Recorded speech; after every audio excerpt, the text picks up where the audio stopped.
We're going to get started with Andrew Bridgen. Yesterday he was in the House of Commons and under the 10-minute rule he was launching his Parliamentary Sovereignty (Referendums) bill. So let's just listen first of all to a couple of minutes of what he had to say.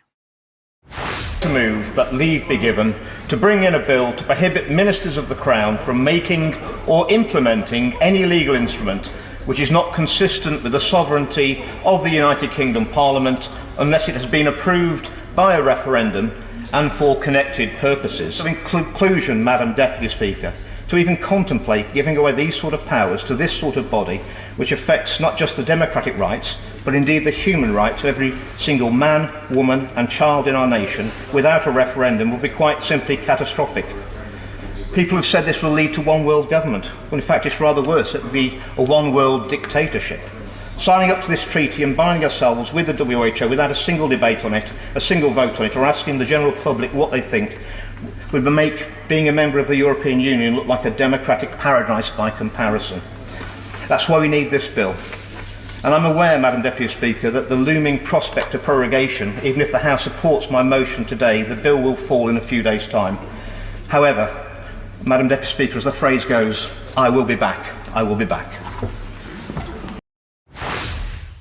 Okay, so he's referring, so the bill was agreed to, so it had its first reading yesterday. It has a second reading on the 24th of November, which is a Friday, of course. But he's highlighting the point that Parliament is coming towards its end, and therefore it's practically certain that this bill will not pass or could even get to the point of a vote before this Parliament ends and we're into a general election. So, but he's saying he will be back. So he has launched a website. If we just bring that on screen, Save Our Sovereignty. And if you have a look for that, you can keep track of how this bill is going. And of course, he's talking about the international, the health treaty with the World Health Organization, international health regulations, and so on. And there's also a petition and the UK's membership of the World Health Organization. It currently has 8,590 signatures. So clearly we suggest people sign. As quickly as possible. Yes. But Debbie, let's come back to what happened last Friday when Andrew Bridgen held his debate on excess mortality. Yeah, good afternoon, everyone. And yes, you covered it very well, actually, on Monday, Andrew Bridgen's speech last week on excess deaths. And we found out what happened in front, on the stage, if you like, no MPs present. And today we'd like to explore what happened behind the scenes. But before I do, if you go to the HART website, as Mike rightly pointed everybody to on Monday, there is a transcript of Andrew Bridgen's debate. And the reason that I say that is because shortly after the debate, Andrew Bridgen tweeted, "YouTube have taken down the speech I gave in Parliament today. I am an elected member of the UK Parliament. The speech was given in the chamber of the House of Commons and responded to by a government minister. What chance has anyone else got of putting their views on YouTube?"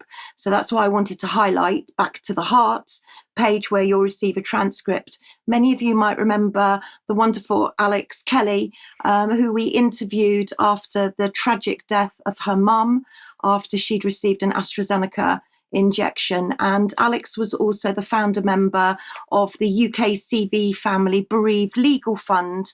And if anybody would like to donate to that, there is a donate page online. And today I'm absolutely delighted to be joined by Alex, who was in the gallery, who was behind the scenes. And I just want to say welcome, Alex. But what happened in the gallery last Friday in the House of Commons? Hi, Debbie. Yes, sorry, I'm at work, so I'm on a break.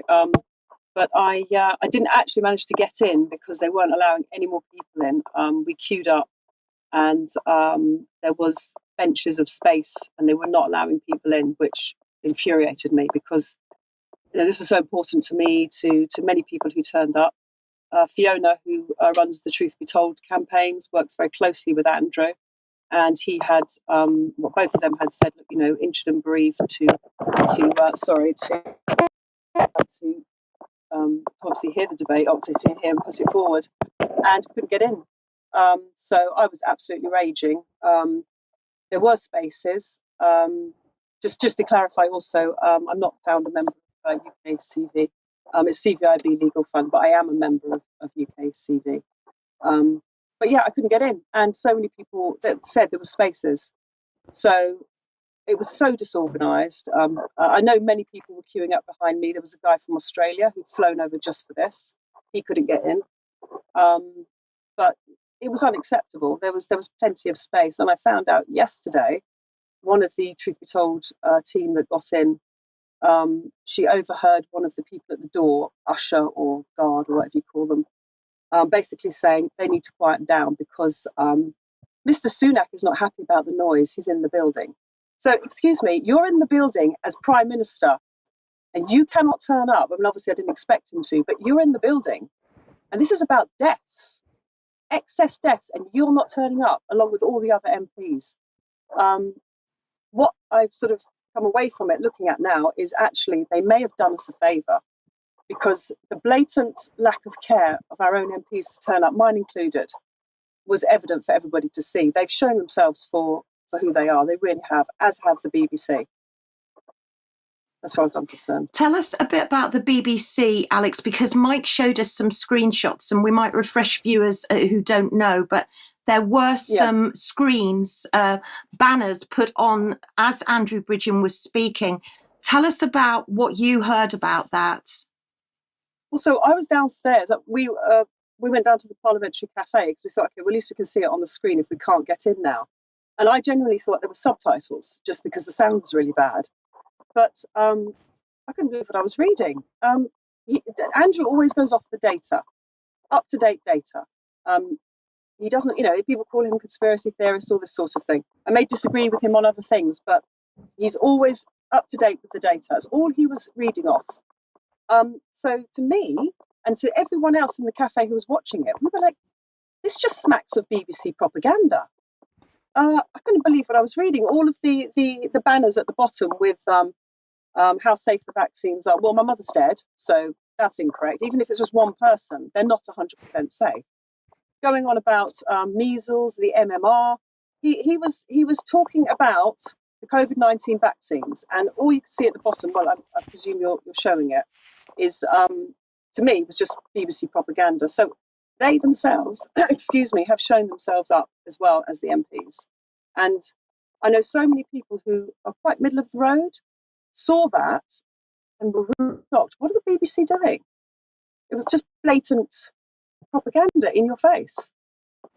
So Alex, what have you done about this? Just for viewers, because everybody says they want to do something. Everyone's very keen to take an action, and you've taken an action on this. What have you done, and what can viewers do? Well, I just want to say, Charlotte told me today from UKCV Family, which I'm a member of, as I said, that they liaise and are working with, have the support of 80 MPs. Okay, so that's amazing. And UKCV do fantastic work. As I say, I'm with Truth Be Told, I'm with UKCV, and we've got my own legal fund that my family are working on. What I'd urge people to do, and I know it's a bore, and everyone's always like, contact my MP. Contact your MP. We need to flood these people. Why were they not there? I don't care it was a Friday. We're talking about death. It doesn't get bigger than this. Excess deaths are going up. This needs to be looked at, even if you don't agree that it's anything to do with the COVID-19 vaccines. You should be worried that this is happening, and they are not turning up. They can turn up for pay rise debates. They can fill the rafters with MPs then, but they don't turn up when it's about us. And it's about the whole population. I mean, this is going on across the world. As I said, somebody flew in from Australia. So please, contact your MP. Say, why weren't you there? And also with the BBC, put in a complaint. I've done it. I've done both. I mean, my MP, I won't name him, but he's just shocking. Absolutely shocking. We have a death in the family from AstraZeneca, proved. And he's still ridiculously pushing the COVID-19 vaccine propaganda at me in his reply. So, I've got no time for him. But please contact your MP, put your details on there, contact the BBC and say, what was that blatant writing on the bottom? we could obviously play back what Andrew was saying. There was no need for any of that. So I know it's a bore, but please contact your MP, demand why they weren't there, and contact the BBC. They're just showing themselves for who they are. They really are. Alex, thank you so much for joining us. I won't delay you any longer because I know that you're on your lunch break. But as you were speaking, you very kindly shared with us your complaint to the BBC. And you said that if viewers and the audience wanted to look at that and do something similar, please to contact the BBC and actually Ofcom and your MP. And just to make things extra easy, we've got a few addresses for you, direct email addresses. This ceoemail.org. I really recommend it. It's a great website. So there you've got Tim Davies' direct email address, tim.davy@bbc.co.uk, and Dame Melanie Dawes, who was actually in a select committee this morning, Director, CEO of Ofcom, melanie.dawes@ofcom.org.uk. So please, everybody, please do, as Alex is clearly asking, we really need to pick up the pace on this. Email your MP, email BBC, and email Ofcom. Bombard them. Okay, thank you, Debbie, and thanks to Alex. Now, we just want to read the complaint that Alex has put in to the BBC. She says, bias and partiality. I wish to complain about the BBC reporting of Andrew Bridgen's speech on the 20th of the 10th, 23 in Parliament. BBC reporting must remain duly impartial as well as accurate and fair. The distinction between matters grounded in fact and those which are a matter of opinion is vital. During Mr. Bridgen's speech, the BBC decided to display 7 subtitles to his speech. These were neither impartial, accurate, or fair. One, NHS says COVID-19 vaccines used in the UK are safe. 2, official NHS guidance states that government-administered vaccines are safe and often are essential for public health. These 2 subtitles appear to deny that 6,183 claims for VDPS as vaccine injuries and that 119 claims have been accepted, with a further 743 claims outstanding for over 12 months. The following 4 subtitles give information which Mr. Bridgen did not deny or comment on. He didn't talk about allergies, autism, measles, or mumps. The inference of these subtitles is that Mr. Bridgen is anti-vaccine. He is open about the fact that he has had a COVID-19 vaccine and did not at any point deny the importance of other vaccines. The above shows how BBC reporting was neither impartial nor accurate nor fair. I await your response. So that is a very good letter. It is worth the effort because, of course, the more complaints that go into the BBC and to Ofcom, the harder it is for them to ignore. And at the end of the day, we need some kind of statement. So, Debbie, I don't know if you've got any final thoughts on this.